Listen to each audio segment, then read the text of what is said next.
Hi traders and welcome to Pepperstone's technical analysis wrap up on Friday the 14th of February. So the last few days have seen some pretty good moves on some of the major pairs. So we're going to jump straight into the charts and have a look at some of the technical analysis setups that have played out and are particularly setting up for potential trading opportunities for next week. So we can see here on the Aussie Daily that this support zone has managed to hold up a pretty significant fall. Look, it's certainly holding up, and look, this is the first time that we've seen some serious price action closing down here. You can see on all of these previous touches that it rebounded quite sharply, like all of these daily candles, very strong pin rejection. So you can see that we haven't had any closes down at this level, probably in the last 3 years, really. So this is obviously a very significant symbol that we've got some pretty solid closes. The market has rebounded a little bit here. We can see that it's popped up, but nothing's going to excite me for going long off this level until we see a very significant time frame change of trend. So something like the 4 hour needs to be making higher highs and higher lows before I'm convinced that this level of support will hold.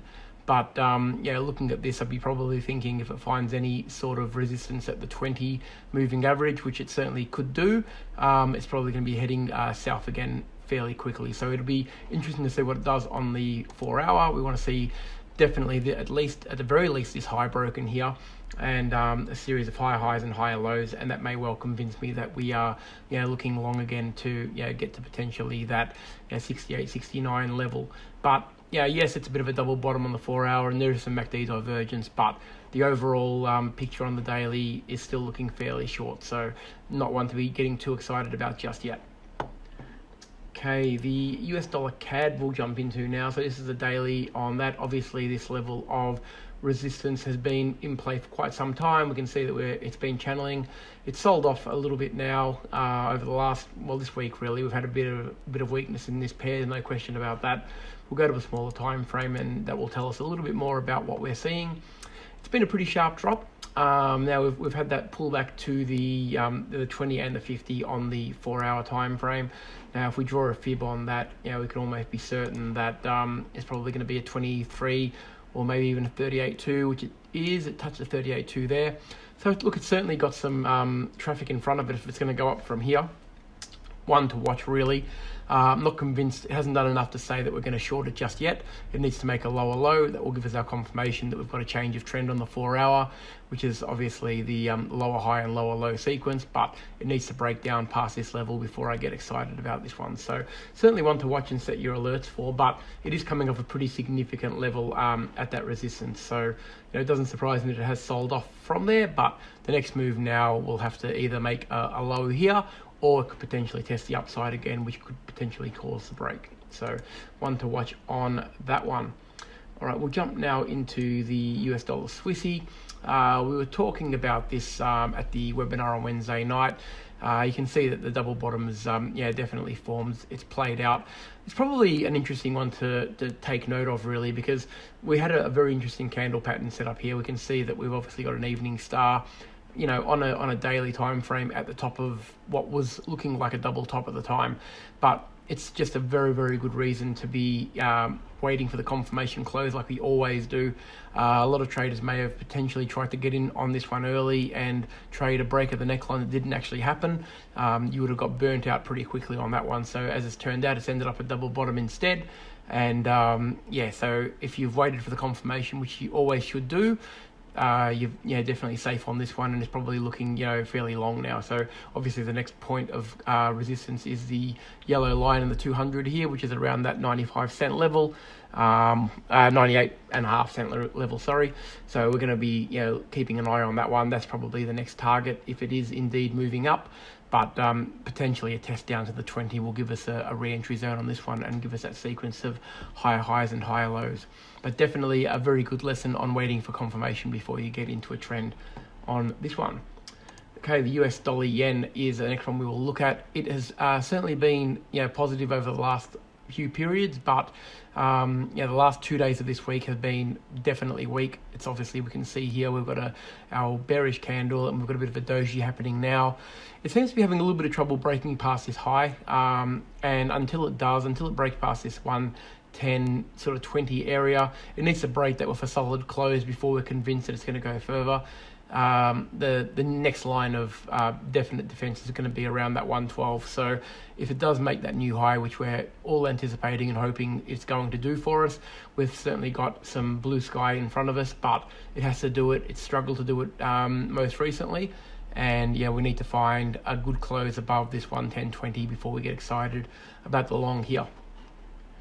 Okay, the US 500, the unstoppable machine that is the S&P 500 at the moment, continues longer. It looks like we had a bit of weakness here on the daily from 24 hours ago, but it's completely rejected. The buyers have certainly picked up and taken all of the momentum away from the sellers on this candle, and it's pretty much opened up at around the same level.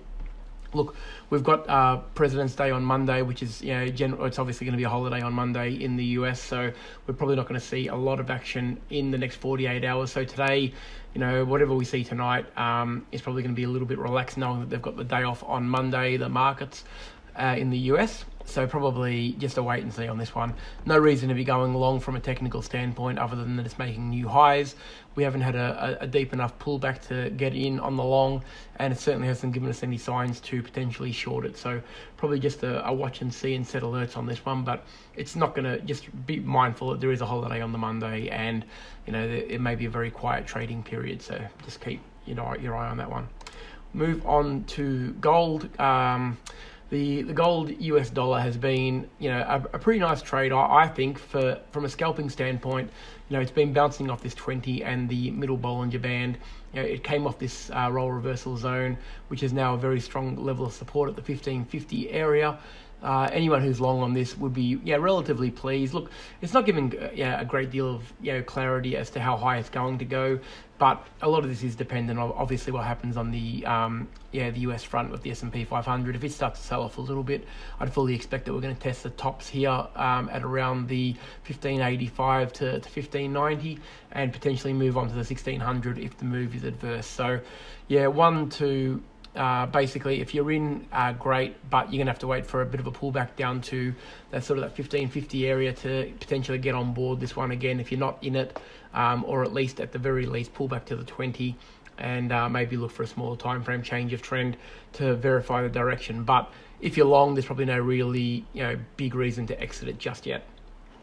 Dollar index is the next one we'll look at. Okay, the daily on the dollar index paints a pretty clear picture really of what this has done.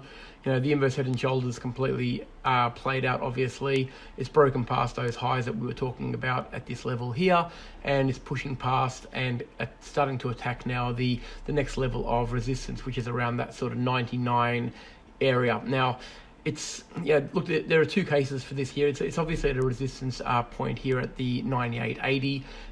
It's going to take a little bit of work to get past this zone and push on to the 99 and test the absolute high of the most recent period.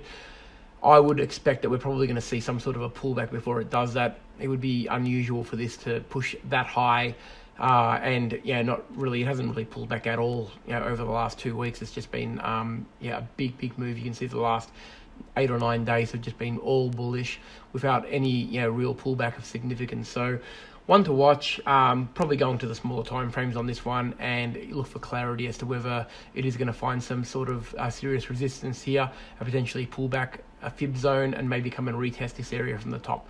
But ideally, in a perfect world, I would like to see this come back and retest this zone here at around the 98.20, which would potentially give us what's going to give us that roll reversal re-entry and then potentially another push up. But I would be thinking we're going to get probably to the 98.20 before we're starting to push into the 99.20s on this particular pair.